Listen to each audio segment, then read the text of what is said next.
Hi, everyone. We hope you guys are having a wonderful day out there. Thank you so much for joining us today. It is Mr. Tiska with you once again. And once again, I'm joined by Mrs. Kraft. Mrs. Kraft, how are you? Doing awesome. Fantastic. And we also have Miss Hoff with us. Miss Hoff, how are you doing? I'm excellent. Great. So today we're going to be talking about Chapter 3, Section 3, the Middle Colonies. Now, the big idea from today is that people from many nations settled in the Middle Colonies. The main ideas that we're going to talk about are the English created New York and New Jersey from former Dutch territory. William Penn established the colony of Pennsylvania, and the economy of the Middle Colonies was supported by trade and staple crops. Main idea number 1, the English created New York and New Jersey from former Dutch territory. So I'm going to start out with New York. Now, New York was not originally an English colony. Now, we don't start the chapters for 7th grade history with the explorers, but what you should know is that a man named Henry Hudson had come along and he discovered what is New York, and he claimed it for the Dutch. So now the Dutch are living there. They named their land New Netherland, and then the city of New York is New Amsterdam. And they're ruled by this guy named Peter Stuyvesant, who is a jerk. He has a peg leg. FYI, he had a peg leg because his leg got crushed by a cannonball in a war with the Spanish. Really? Well, I don't know if that's what made him a jerk or not, but everybody hated him. Now, as an aside, I just have to tell you that the Dutch bought the entire island of Manhattan from the Manhattan tribe for $24 worth of stuff, which blows my mind. They bought all of Manhattan for $24? And not even cash monies, like stuff. And that part is crazy because you can't even get a taxi in New York for $24. But I digress. Now, the English have the New England colonies, which I really wish somebody would have named them the Northern colonies, because it would have been so much easier for you guys to understand this. And then we had the Southern colonies, and everybody was like, wait a second, we got what's north, we've got what's south. We really should get what's in the middle. So the Duke of York, who was, I think, the king's brother, he comes out and he's going to take over this colony. So I want you to imagine this. Here comes this guy and he goes over to the Dutch and he's like, hey, I'm taking over your colony. And the Dutch turn around and they go, what? And they're like, yeah, we're going to be in control. This is going to be an English colony. And the Dutch are like, oh, so that means that Peter Stuyvesant is not going to be here anymore? And he's like, that's right. You got a problem with it? And the Dutch are like, yeah, no, we're good. We're good. Totally take over. Wait. You're telling me that the English were able to take over all of New Netherland, including New Amsterdam, without a fight? Yes, I am telling you that. That's how much they hated the guy that was in charge. They would rather be ruled by another country than have to stick with Peg Leg Pete. And by the way, part of the reason why is because Peter Stuyvesant really ruled with what's called an iron fist. It was his way or the highway. If you didn't do what you were told or he didn't like you, you could be publicly whipped, which is not a very good thing. It's bad. So now that the English have control of all of New Netherland, it's so big that they're actually going to rename it New York after the Duke of York. And then eventually the Duke of York is going to give part of it to two of his best friends, Sir George Carteret and Lord John Berkeley.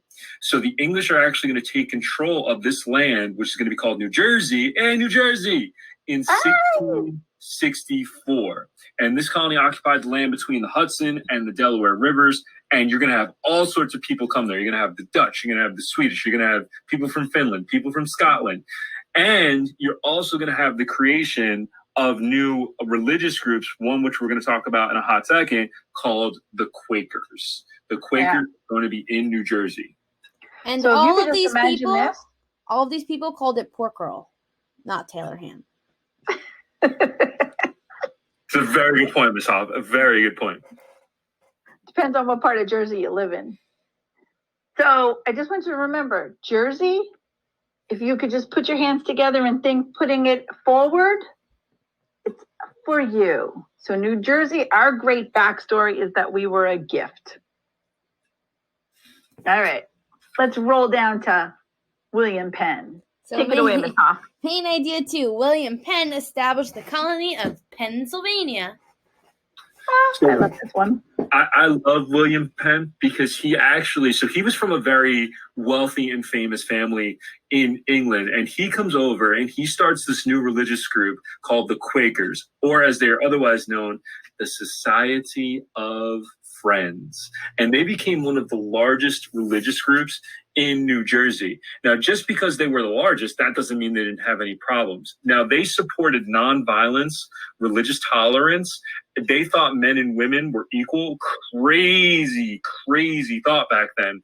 And they supported the fair treatment of Native Americans. Now, all of this sounds great to us, right? Men and women are equal, treating Native Americans fairly, being nice to everybody, being nonviolent. But back then, it was crazy for people to actually come out and say, oh, no, men and women are equal. Oh, yeah, no, we should treat Native Americans the same way. So these Quakers ran into a bunch of problems in New Jersey. They were persecuted. They were attacked because of what they believed in.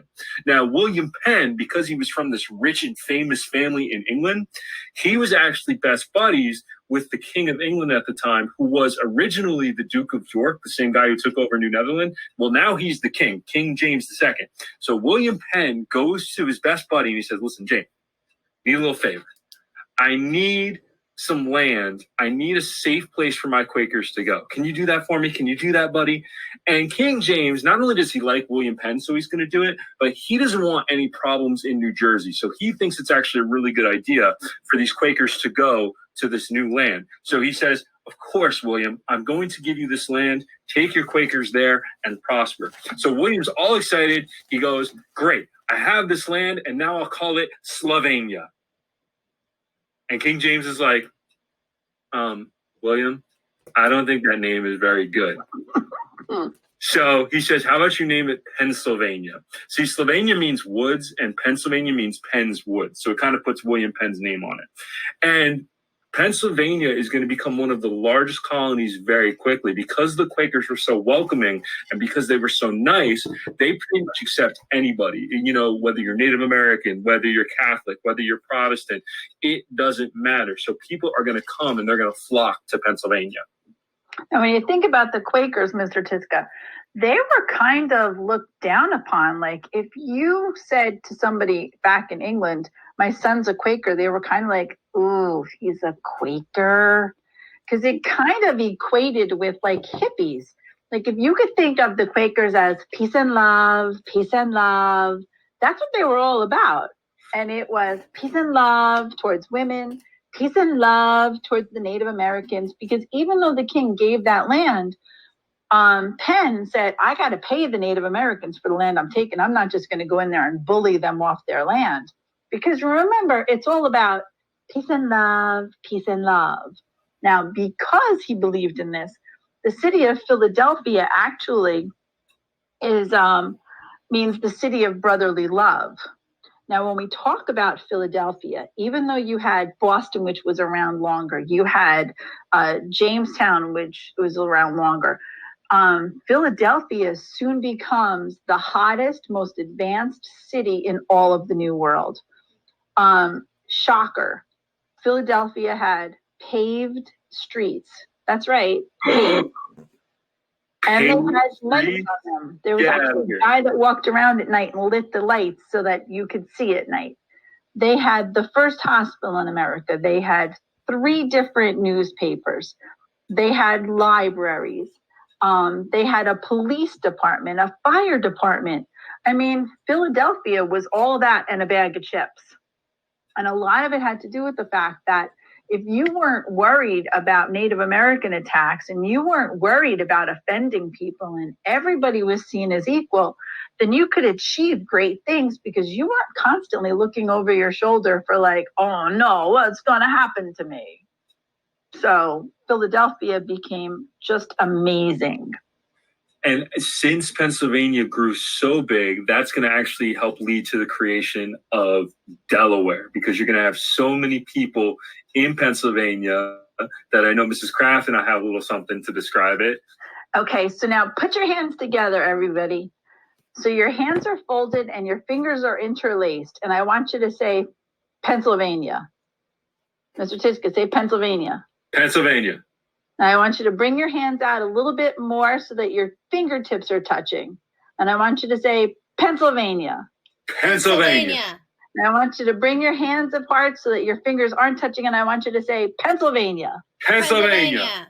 And then I want you to throw your hands in the air and say Delaware. Delaware.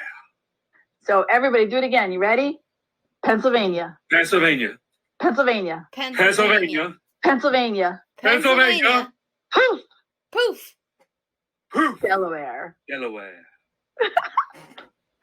So that's the crazy story of Delaware. Pennsylvania just got too big. Kind of like New Hampshire, but way cooler. So main idea 3, the economy of the middle colonies was supported by trade and staple crops. So farmers in the middle colonies, they grew staple crops, things such as wheat, barley, and oats. So they were known as the breadbasket colonies. I like bread. What do you need to make bread? Wheat, barley, oats, all of those things. So slaves worked in the colonies as skilled laborers on farms, aboard ships, and even in shipbuilding. Indentured servants mostly filled the labor needs. Oh, we didn't talk about indentured servants. Yes, we did. We talked about it in the last chapter. Or the last screencast. It's I'm okay. so bad. I'm sorry. Do you want to remind us what they are, Mrs. Kraft? I do. So an indentured servant is somebody that sold their services in exchange for a ride across the ocean. And So- they And I'm had so sorry I to- forgot that. That's So okay. basically, if you wanted to come to the Americas, you would work out an agreement to work for somebody for, say, like 4 to 7 years for free passage to the Americas.